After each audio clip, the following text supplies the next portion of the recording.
menjawab, "Jika engkau mempersembahkan korban bakaran, persembahkanlah itu kepada Tuhan." Mereka pun mempersembahkan korban di atas batu. Saat api menyala, sesuatu yang menakjubkan terjadi. Malaikat Tuhan naik ke langit bersama kobaran api itu. Manoah dan istrinya tersungkur sampai ke tanah, penuh ketakutan. Manoah gemetar berkata, "Kita pasti akan mati, sebab kita telah melihat Allah." Namun sang istri menenangkan dia. Jika Tuhan mau membunuh kita, Dia tidak akan menerima persembahan kita. Dia juga tidak akan menunjukkan hal-hal ini kepada kita. Sejak hari itu, hidup Manoah dan istrinya berubah. Dari kesedihan karena mandul, mereka kini hidup dengan pengharapan besar. Mereka menjaga setiap perkataan malaikat itu. Sang istri menjaga tubuhnya, tidak menyentuh anggur, tidak makan makanan najis, karena dalam rahimnya kelak tumbuh seorang anak pilihan Allah. Hati mereka berdebar menantikan janji itu digenapi.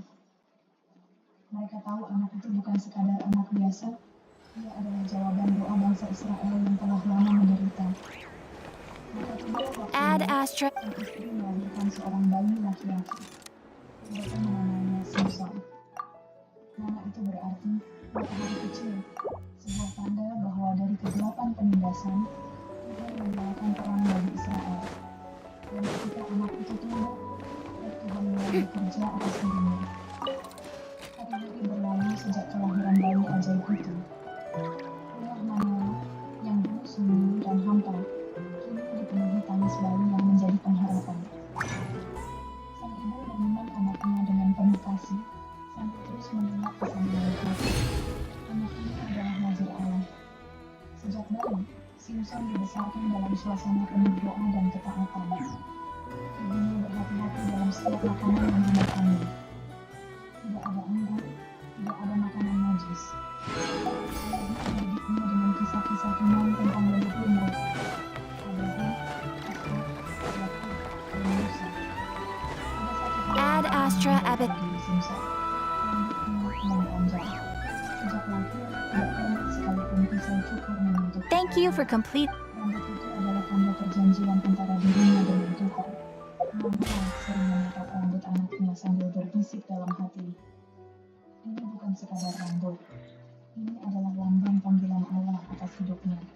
Setiap kali dia bermain dengan anaknya, dia tahu bahwa anak kecil ini akan memiliki peran besar dalam sejarah bangsanya.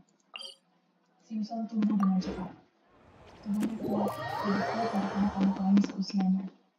Sejak kecil, ia sudah menunjukkan tenaga yang luar biasa. Ada sebuah cerita yang sering dikenang orang tuanya.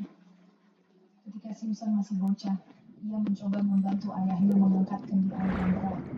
Kendi itu biasanya dibawa oleh dua orang dewasa, namun Samson kecil mengangkatnya sendiri.